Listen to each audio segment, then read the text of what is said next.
दिफाई सलाहियतों में बैरूनी इन्हिसार कम करके खुद इन्हिसारी की तरफ बढ़ना हमेशा से पाक फिजाइया की अव्वलीन तरजीह रही है। इन्हीं काविशों का नतीजा है कि JF-17 थंडर एक ख्वाब से बदलकर हकीकत का रूप धार चुका है और वो खवातीनो हजरात ट्रेड वेन्यू में दाखिल होता हुआ Ladies and gentlemen, JF-17 Thunder.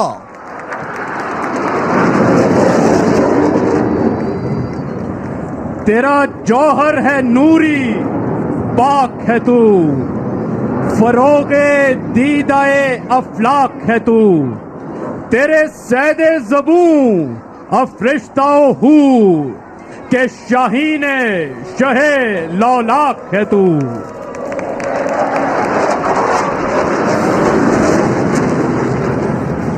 Ladies and gentlemen, today the JF-17 Thunder is being flown by Wing Commander Mudassir Riaz.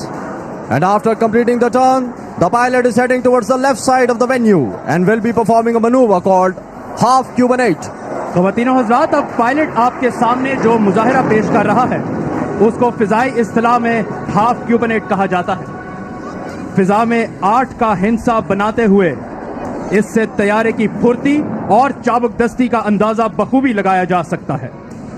Pakistan air force दुनिया की वो वाहिद फिजाइया है जो न सिर्फ JF-17 थंडर जैसा स्टेट ऑफ द आर्ट तैयारा बजाते खुद तैयार कर रही है, बल्कि हाल ही में इस तैयारे की ताक महारत का लोहा पूरी दुनिया मान चुकी है। और एक मर्तबा फिर आपके सामने हाफ क्यूबनेट का दिलकश मुजाहिरा। हवा के दोष पे उड़ता हुआ शहबाज देखिए, इल्मो हुनर का अपने ये एजाज देखिए, लुत्फो अताए रब्बे जहां हम पे हैं, थंडर की आसमां पे ये परवाज देखिए।